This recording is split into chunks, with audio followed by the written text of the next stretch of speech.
So yan nga guys, nandito na po tayo kung saan yung lugar na sinasabi na malapainting daw yung ganda. So ito po yung lugar na yan. Ayan, kung nakikita po natin.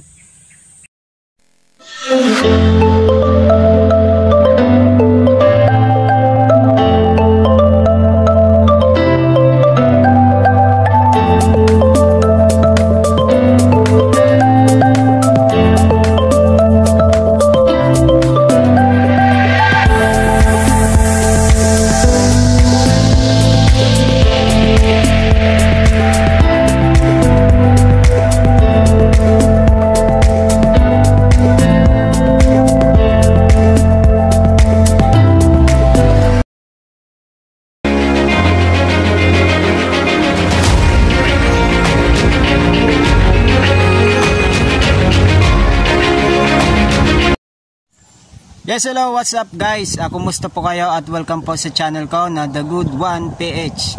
So muli po tayong nagbabalik sa aire at sa pagbablog. So ngayon, this video for today, magta-travel po tayo at igagala ko po kayo dahil nandito po ako ngayon sa Magallanes, Sorsogon. So pupuntahan po natin yung sinasabi nilang malapainting daw na isang lugar kung saan dito nga sa Barangay Kaditaan, Magallanes, Sorsogon. So actually nasa likod ko po yung karatula, ayan yung signage nila. So kung galing ka pong Bulan, so malapit lang po yan at dadaanan mo ng Gibalon, yung shrine ng Gibalon. So mamaya maya ipapakita ko din sa inyo kung ano ba yung itsura ng Gibalon. So actually ngayon muna ay ipapakita ko sa inyo yung malapainting daw na isang lugar kung saan nakakawala ng stress o pagod pag nakita mo ito. So mapipil mo yung para kang nasa ibang bansa. So alamin nga natin kasi sabi daw ng iba kapag sisikat daw yung araw, lalo na po yung madaling araw, pag nakita mo yung isang lugar na yon, akala mo ginuhit. So mapapatunayan po natin yan at dito nga yan sa Magallanes, Sorsogon para sa travel vlog po natin. So sa mga hindi pa po naka-subscribe sa aking channel, so please subscribe na po at para updated po kayo sa aking mga bagong video. So yan na muna. So yan nga guys, nandito na po tayo kung saan yung lugar na sinasabi na malapainting daw yung ganda. So ito po yung lugar na yan. Ayan, kung nakikita po natin. So bali nandito po ako sa highway. So ayan po yung service ko, nasa likodan ko.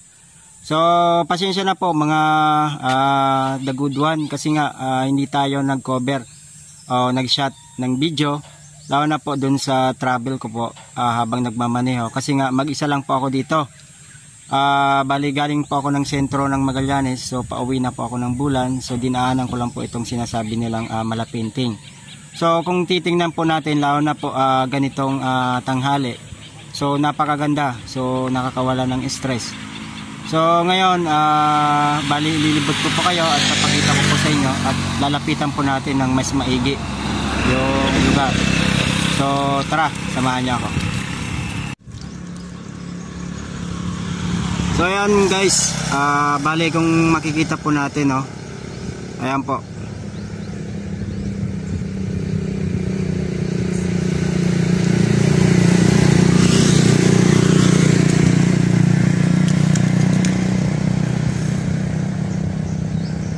Kung titingnan po natin ay parang simple lang po siya.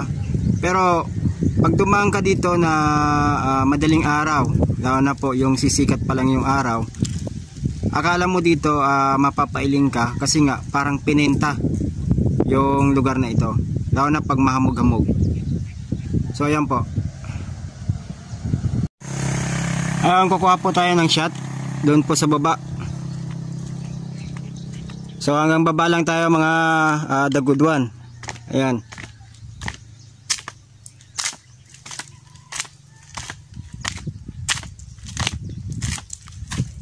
Sa mga hindi pa po nakapag-subscribe sa aking channel, so please subscribe para updated po kayo sa aking mga video at syempre hit na rin yung notification bell. So ayan po.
The Good One. So kapag nagta-travel po tayo ay kailangan po natin magbaon ng inumin. So lagi ako may dala na Royal para sa papresko ng aking katawan. Siyempre may taglay din siya na vitamina. So with vitamins B. So sa lahat po ng naglalakbay, so bili na po kayo ng Royal. So ayan, preskong na presko lalo na po pag tag-init. Murang-mura lang. Mula po ito sa Coca-Cola Company. So ayan.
So nandito po ako ngayon sa kahabaan po ng highway. So nandito po tayo sa tabing kalsada kung saan makikita po natin yung sa likod. Akala po natin simpleng lugar lang naman, pero kung pagmamasdan po natin at papasyalan, para itong palisdaan. Pero pag nagawi ka dito sa daanan na ito ay mapapawaw ka, kasi nga ayon nga sa sinasabi ng iba na kapag madaling araw daw, pag dumadaan sila dito parang pininting yung lugar na ito. So andito nga sa likuran ko, so kahit ako na-miss din ako, kala ko nga simpleng lugar lang naman ito, pero pag nakita mo talaga is parang mapapawaw ka. Yung para bang mawawala yung problema mo, yung stress mo, at kung ano-ano pang problema na iniisip mo. So pwede kang mag-relax dito, kahit dito sa tabing kalsada. So ayan, nakapasimoy po ng hangin.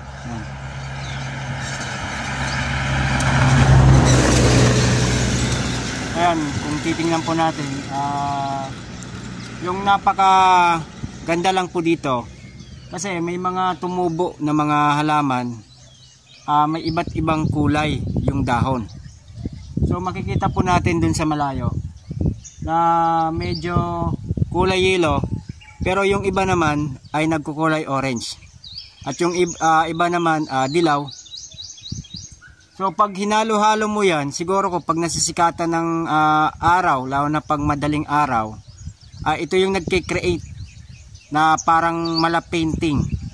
So dito sa lugar na ito, lalo na sabi daw nila, lalo na pag mababa yung hamog, so parang pininting daw ito. Guys, bale masaya ako kasi nga nakabalik tayo ulit sa pagbablog, at lalong lalo na po bale first time ko rin na makalabas ng lugar at makapunta dito sa Magallanes para mag vlog.